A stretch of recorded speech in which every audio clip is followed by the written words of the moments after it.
धावडा येथील समतानगर येथे शेत शिवारात मका कापणीसाठी गेलेल्या मजुरांना शुक्रवारी सकाळी बिबट्या आढळून आला. ड्रोनच्या साह्याने शोध घेत सायंकाळी या बिबट्याला अखेर वन विभागाने यशस्वीरित्या जेरबंद केले. भोकरदन तालुक्यातील धावडा येथील जुने सौदागर यांच्या शेतात शुक्रवार 27 मार्च रोजी काही मजूर मका कापणीसाठी गेले होते. त्यांना सौदागर यांच्या शेजारी मल्हारी यांच्या शेतातून मका पिकात बिबट्या शिरताना दिसला. हे पाहून सर्व मजुरांनी गावात पळ काढला. बिबट्या दिसल्याची माहिती पसरताच परिसरात भीतीचे वातावरण निर्माण झाले. याबाबत वन विभागालाही माहिती देण्यात आली. त्यानंतर वनरक्षक ज्ञानेश्वर पवार यांच्या पथकाने घटनास्थळी धाव घेत पाहणी केली. त्यांनाही बिबट्याचा वावर आढळला. यानंतर बिबट्या संभाजी नाना देशमुख यांच्या शेतातील जनावरांसाठी पेरलेल्या कडवालमध्ये बसला.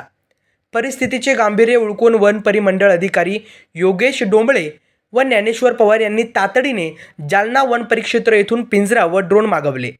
वन विभागाच्या पथकाने व शेतकऱ्यांनी देशमुख यांच्या कडवाल चारा क्षेत्राला घेराव घातला आणि ड्रोनच्या साह्याने बिबट्याचा माग घेतला. शिताफीने कारवाई करत त्या बिबट्याला पिंजऱ्यात अडकून जेरबंद करण्यात आले.